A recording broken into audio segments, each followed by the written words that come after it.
All right, we'll begin here. All right, so this is their sigil. This is their symbol right here. This is their talisman. This is their magic. All right.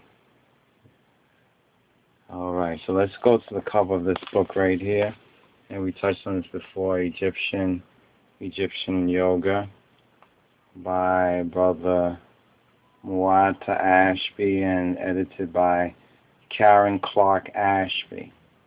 If you can get a copy of this, try to get a copy of it. Egyptian Yoga. All right. Okay, so let's go into this. So okay, now this is a particular section that we found to be interesting. Sorry, this particular book of ours is kind of coming apart here. We want to first of all just show you this. Have you just recall this? We don't have a closer upper that we can a more closer upper picture, but you can see it out there. Now, which eye, the so-called, according to Muhammad, the Dajjal, right? And see, he said that no other prophet revealed this, and perhaps this is what was hidden in translation concerning the Tis're Asa or Zechariah or Zechariah's book, as we point to Zechariah 5 and 6. Now, 5 and 6 together, if you add, remember, all is number, 5 and 6 is 11. The chapter has 11. In the 11th verse, it mentions Shinar. And we know that Shinar is that land in which they built the tower, or some will say ancient Babylon. Now, let's deal with this issue about the eye. Now, many people say it's the eye of Horus, right? It's the eye of Horus. But you know there's the eye of Ra, Re, and then there is the eye of Heru, or Horus, the Cherui, which is Ethiopic, which means the chosen one. So in the Ethiopic Bible, Christ, the name or his title will be the chosen one or the Cheru. And the chosen ones, the ones who many are called, few are chosen, but those who are chosen are the Cheruyan. Now, this book here, it breaks down a lot of the symbolism, but from I would say from a black mind. So a lot of that whitewashing is expunged, so we can really see it from the point of view that we should be looking at. So a lot of this misinformation that's out there, you understand, a lot of this misinformation that's out there is a large part of the problem. So some of it's hype, because it makes you believe, it gives you a little bit, but then they spin it. So here we're learning the difference between the eye of Ra and the eye of Horus. Let's just go to this next page here. Now, as you can see right here, this is the way it's usually seen in ancient Egypt, right? In the earliest portions of Egypt, right? Now, if you know the story behind the eye, according to ancient Egypt, right, the Kemites, right? If you know the story concerning the eye and the pedophilic homosexual rape of Horus, or Horus being raped by his evil uncle. You know what I'm saying? Horus being raped by his evil uncle. And in the process, Horus's eye was torn out, but Seth, or Shet, Sutan's testicle was ripped off. So basically, in this war between good and evil, the good lost a portion of his eye, right, which was repaired by Tahuti. You understand? By wisdom, we can say, repaired that eye that he had lost. Now, that's where we get the one eye in that sense in ancient Egypt. But according to the legend, according to their religion, their story, their testimony, that eye was repaired. Now, foreigners came in, and we learned this from the scripture concerning the stork and the woman in the measure, how she's taken out to Babylon. Now, when ancient Egypt was taken over by the Assyrians, or when the Assyrians had come in fact, there's a cryptic verse in Isaiah which says that it was the Assyrians who persecuted God's people. But then we would say, well, what about the Egyptians?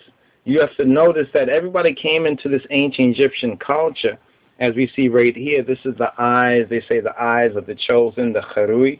Then we go down here, we could break down, that's where algebra comes from.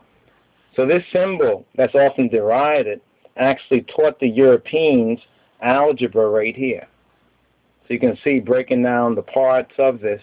We got the 1/2, the 1/4, the what was that? The 1/8, the 1/16, the 1/32, and the 1/64. So our ancient ancestors, that first colony of ancient Egypt, they knew what? They knew math. Remember, number is all. So we can see right in here what it's saying to us.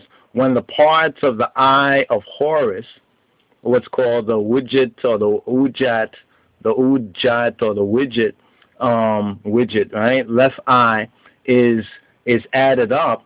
The result is 63/64, which approximates the whole number 1. It comes. This is when you hear about the pi and phi. This is that whole thing about that movie Pi, right? It approximates the whole number of 1. As long as the soul is involved in creation or matter, there will remain some small separation between the individual Ba and the universal Ba, the One. One can look at that from a Christological, biblical, or Hebrew Torah as between one would say the soul, or the soul of man, or his spirit, and God's spirit. You understand? The One. And now Tawahido is very interesting as a theology.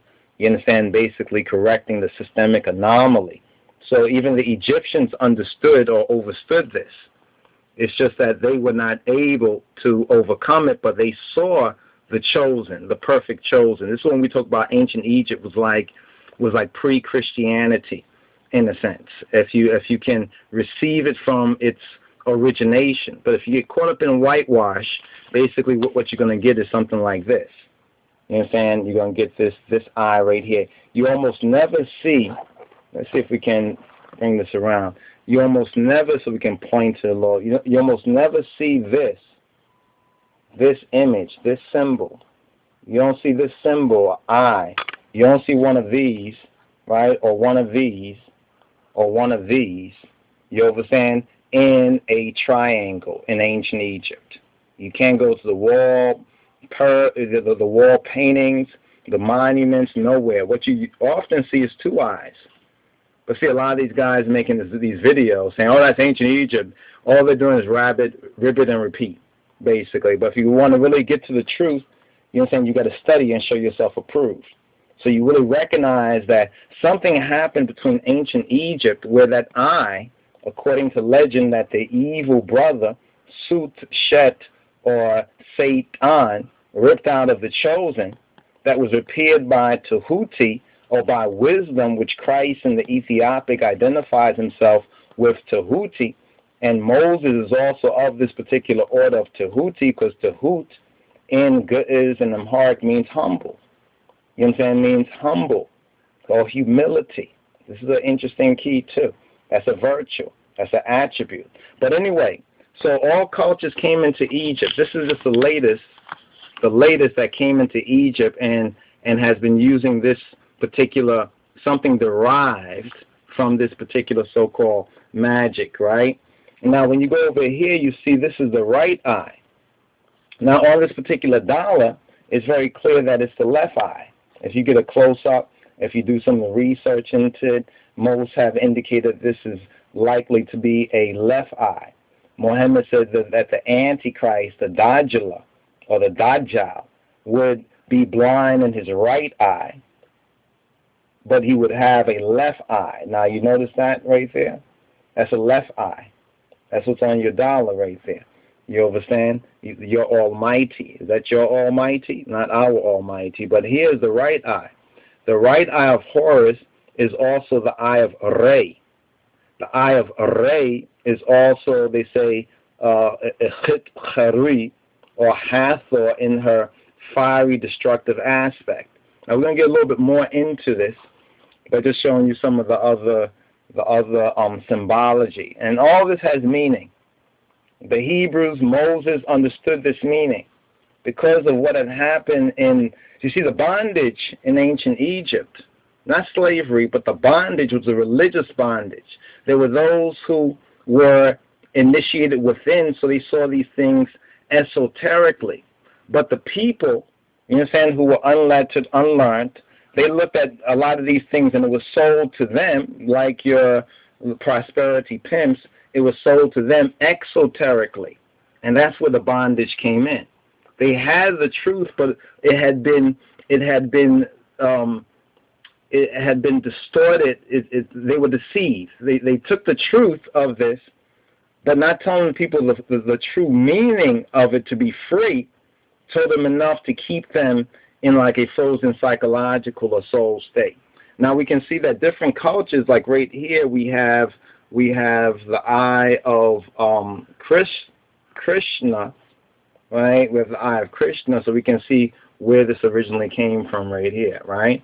And then if we go down here, we have the eyes of Buddha, or the Buddha. Is this a link with the Buddha eye? Perhaps. But we have the eyes of Buddha.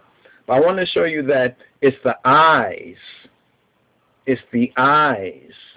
Now, I know some might point to where Christ is said to say in the translation about your eye be single. But he never said your eye be single. He said if your eye be healthy. And we're going to touch on that too. The word health is very, very important. Now, let's just go through a little bit of this right here. So the eye of Ra, or the eye of Re.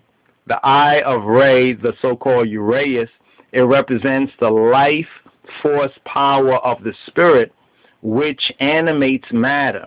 The Uraeus is the right eye of fire and wrath. The right eye is the daughter of Re, or what's known as the goddess or the attribute Ichit Haru or Hathor, who commands the destructive power of the supreme spirit God. Yes, in ancient Egypt, they did have and know of the one God, the true God. The eye of the high God, Re Cherui, or the vision of the chosen.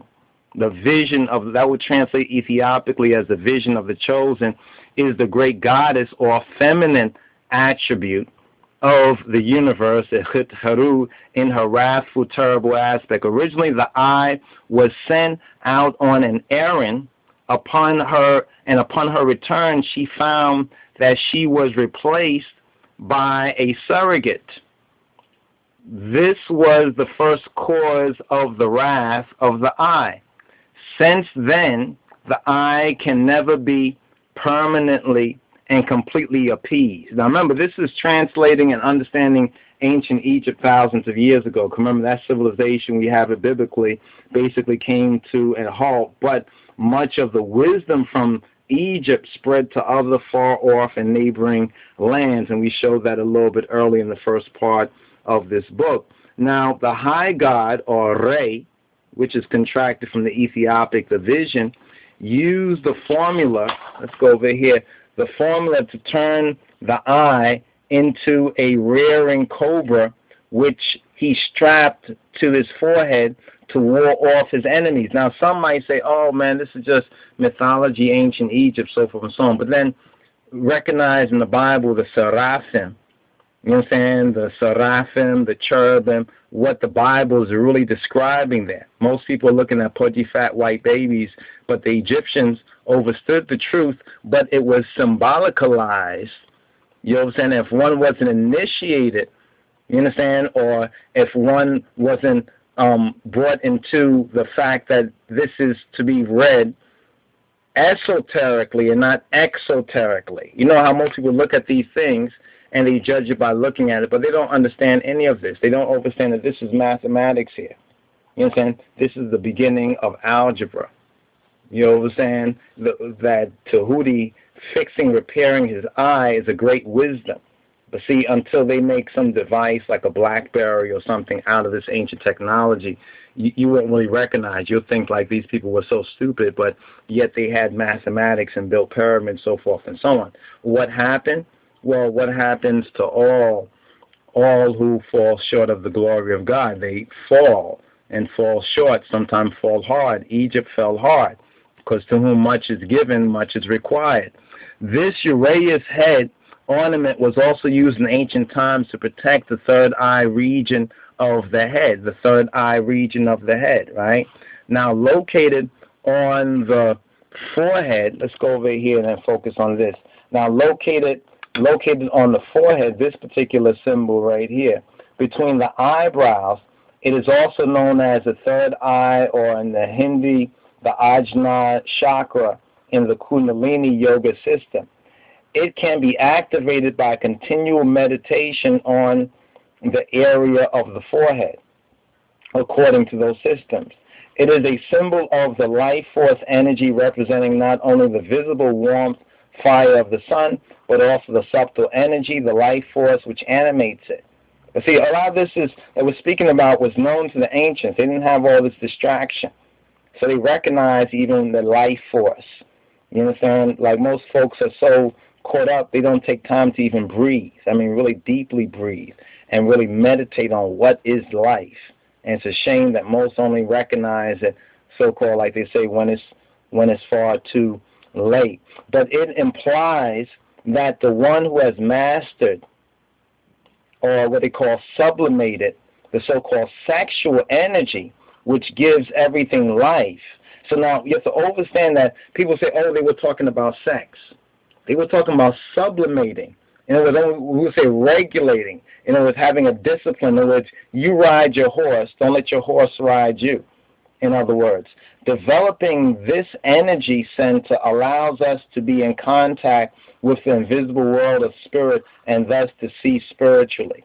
Now, this is very, very important. Even the Bible, if you look throughout the Torah, especially in Leviticus and what we're studying and what we've been studying and reading, and you see how many different so-called laws or regulations of this people who had came out of Egypt. And it's obvious that before there were no laws on a lot of different type of things. You know, even don't have sex with your incest.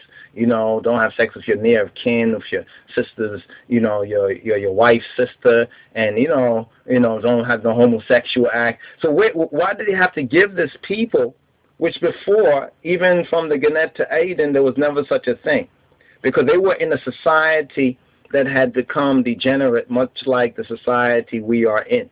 Just like the kind of laws, that regulations, if you please, that we will have to once again restore this people to civilization. So thus the Torah studies are very important. Now, there's much more to this right here that we'd like to touch on. If you will, the right eye is called the burning heat of the sun.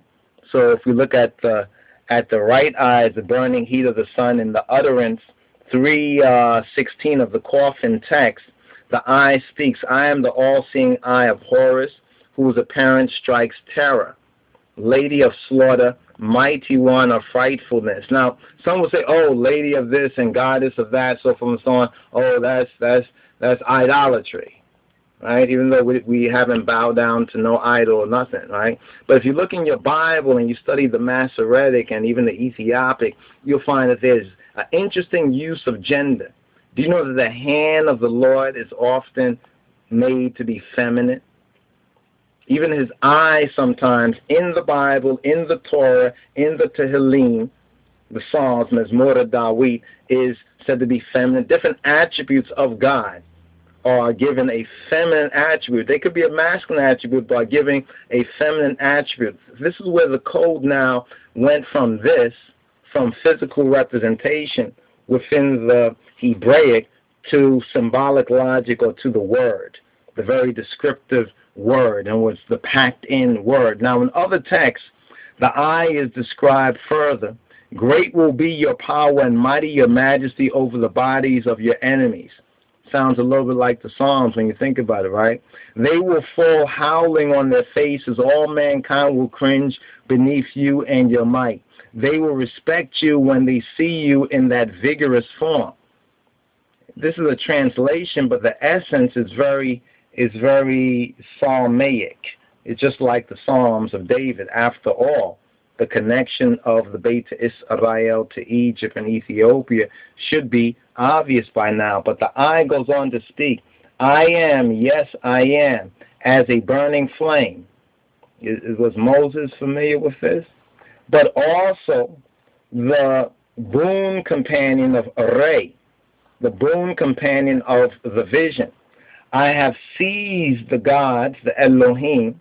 There is no opposition to me. So even this I has problems with some gods. Obviously, from the position, from the viewpoint of this I, these gods were false gods. So we see a very similar theme that even works its way out in the Bible. Now, the left eye, this is what's interesting of Heru, or Herui too, but here they spell it Heru. It symbolizes the power of the God of light. And that's interesting. It says that Satan transforms himself, right, into a being of light, you know, like an Illuminati or something like that. And notice they use the left eye. Let's just bring that back into the mix. The left eye, notice this is the left eye, right? The left eye of Heru symbolizes the power of the God of light. It implies that one has attained all the qualities as personified by Horus, that we have vanquished the enemies of Osiris. And remember, Osiris in this sense would be the father, and Horus would be the son, vanquishing all the enemies of his father, as we are to vanquish the enemies of our father, Abba Kadus. What are these enemies?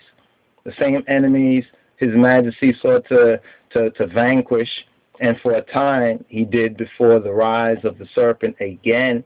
Ignorance, egoism, selfishness, disharmony, mental agitation, etc. from ourselves. Now remember, we're looking at, first of all, see the left and the right eye right here. We're looking at it in its original unified sense. That is well and way before we get this abomination right here. You understand? Which we have spoken to prophetically.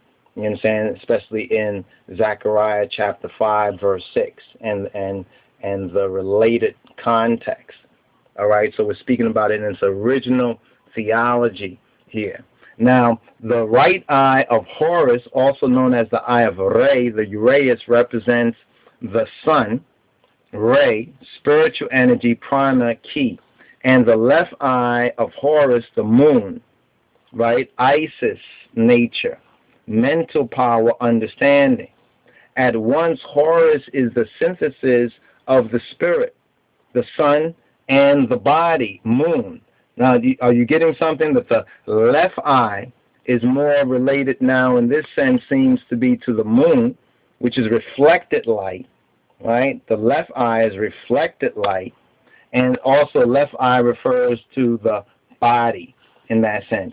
It is the power to see the way beyond spirit and matter, absolute reality. This is what Christ said, let your eye be single, in that sense of let it be whole and harmonious. But concerning this evil, we learn of the Dajjal, you understand, and from the sacred scripture that this one is blind. Even the Gnostics knew that the God of this world was a blind God. They call Sakla, a blind God, who exalted himself and said, I am, there's no other. You know, to sound just like our Father, right? Now, the symbol of the two eyes of Horus is most ancient, having existed in pre-dynastic time, roughly 10,000 to 5,500 BCE. This is roughly the time of Moses about to come into the picture. Really, Abraham, we can say more, is in the picture at that time from a true calculation of time. It carried on over into the philosophy of Hinduism as the eye of Krishna, and into Buddhism as the eye of Buddha. And we showed this over here once again. Here is the eye of Buddha, right? And here's the eye of Krishna, and originally came from ancient Egypt, or the eye of Heru, right? The eye of the chosen, right? Now, remember, one eye was ripped out, right? Remember, there was one eye that was ripped out, which is interesting, right, according to legend. So the eye imply a form of vision, a state of consciousness beyond ordinary human perception or spiritual. In the intervening time when Set had stolen Horus's eyes, he took away consciousness of a forceful... Okay, he took away... What was that? Okay, he took away Horus's... Let's see, beyond the ordinary and intervening time. Okay, he took away Horus's vision of unity. You understand? Horus's vision of unity. Remember Horus, Ethiopic, Harui, the chosen, the elect. Took away that vision of unity. That means war, chaos, disorder. Horus therefore saw the world as Seth did. Notice this. When he went to blind him, therefore Horus had to see the world just as his evil uncle did, through the state of loss, through the state of consciousness of a forceful brute. You see, wonder why the violence is going on. Things that we one time said black people wouldn't be doing, they're doing. With unbridled emotion, passion, and egoism. Horus, you know, we probably call it the four acting white, right? But Harui, he lost the light, the intuitional vision of the sun, and was dominated by the moon, or the earthly passion, the earthly to do what thou wilt. He lost the make thy will obedient to good influence, and instead did what thou wilt. In other words, got caught up on animal passion, which clouded the mind and impeded higher thought and vision. Higher thought and intuition right here. Therefore, Satan, which is body consciousness, vision, is hostile to Ray, contracted Ethiopic Rai, spiritual vision, and must be fought against until it is controlled, and that means sublimated or regulated, you can say. But it must be controlled, sublimated, or regulated.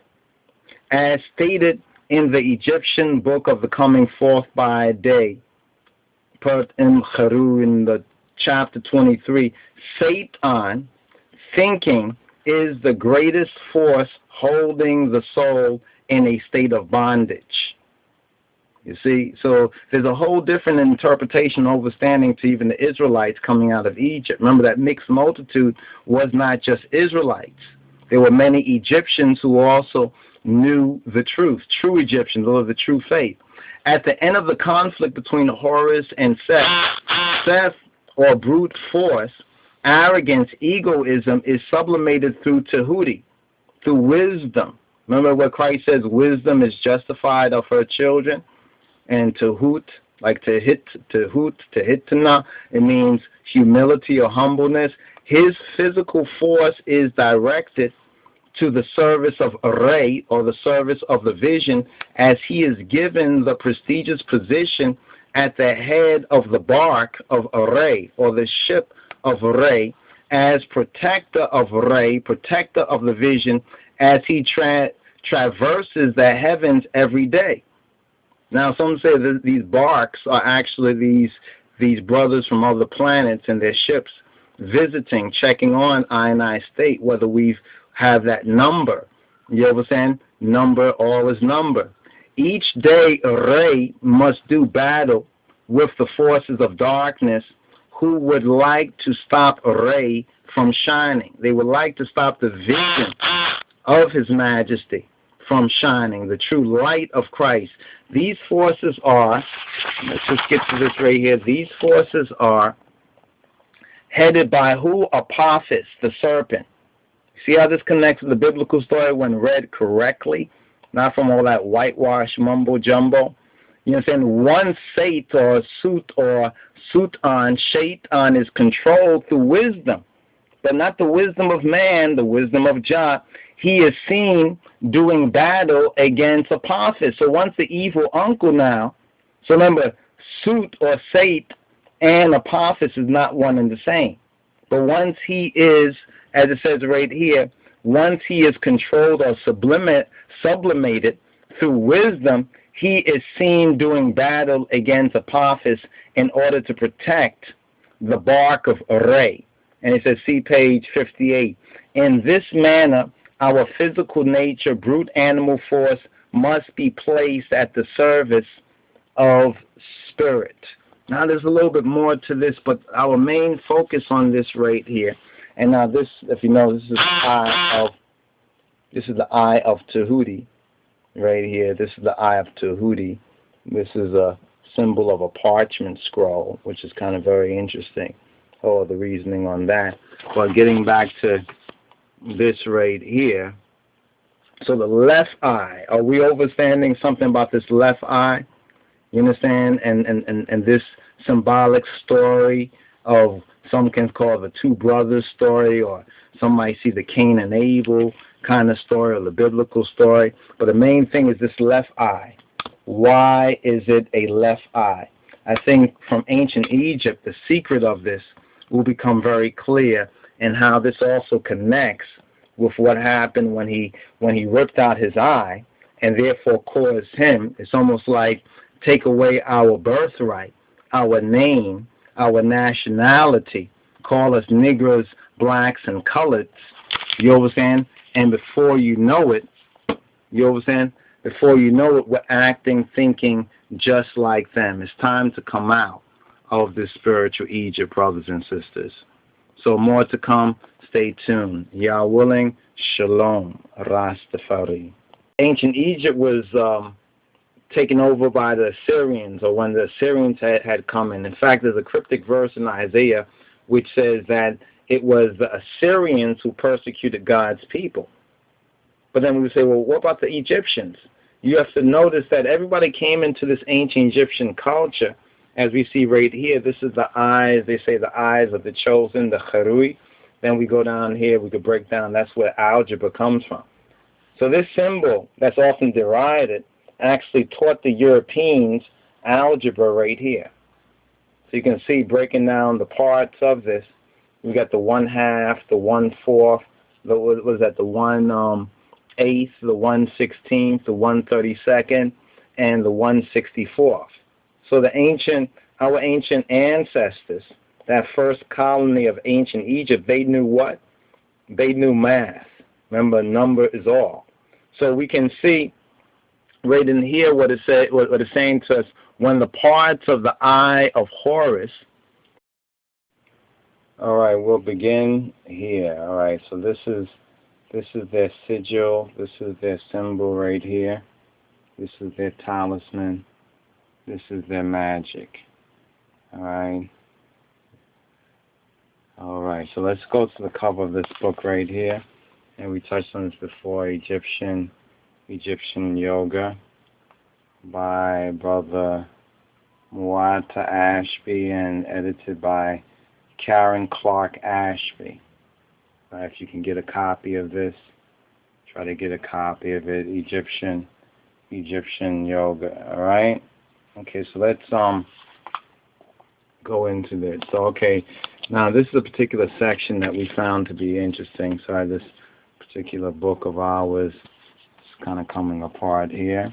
We want to first of all just show you this. Have you just recall this? We don't have a closer upper that we can, a more closer upper picture, but you can see it out there. Now, which will be the chosen one, or the Kheru? And the chosen ones, the ones who many are called, few are chosen, but those who are chosen are the Kheruyan.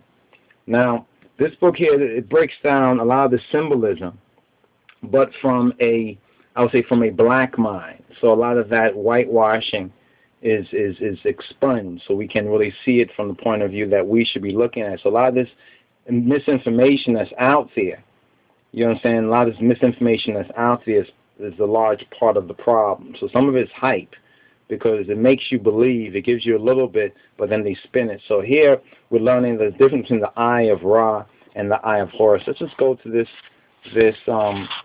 next page here. Now, as you can see right here, this is the way it's usually seen in ancient Egypt, right? In the earliest portions of Egypt, right? Now, if you know the story behind the eye, according to ancient Egypt, right, the Kemites, right, if you know the story concerning the eye, and eye, the so-called, according to Muhammad, the Dajjal, right, And see, he said that no other prophet revealed this. And perhaps this is what was hidden in translation concerning the Tisrei Aser, or Zechariah, or Zechariah's book, as we point to Zechariah 5 and 6. Now, 5 and 6 together, if you add, remember, all is number, 5 and 6 is 11. The chapter has 11. In the 11th verse, it mentions Shinar. And we know that Shinar is that land in which they built the tower, or some will say ancient Babylon. Now, let's deal with this issue about the eye. Now, many people say it's the eye of Horus, right? It's the eye of Horus. But you know there's the eye of Ra, Re, and then there is the eye of Heru, or Horus, the Cherui, which is Ethiopic, which means the chosen one. So in the Ethiopic Bible, Christ, the name or his title, and the pedophilic homosexual rape of Horus, or Horus being raped by his evil uncle. You know what I'm saying? Horus being raped by his evil uncle. And in the process, Horus's eye was torn out, but Seth, or Shet, Sutan's testicle was ripped off. So basically, in this war between good and evil, the good lost a portion of his eye, right? Which was repaired by Tahuti. You understand? By wisdom, we can say, repaired that eye that he had lost. Now, that's where we get the one eye in that sense in ancient Egypt. But according to the legend, according to their religion, their story, their testimony, that eye was repaired. Now, foreigners came in, and we learned this from the scripture concerning the stork and the woman in the measure, how she's taken out to Babylon. Now, when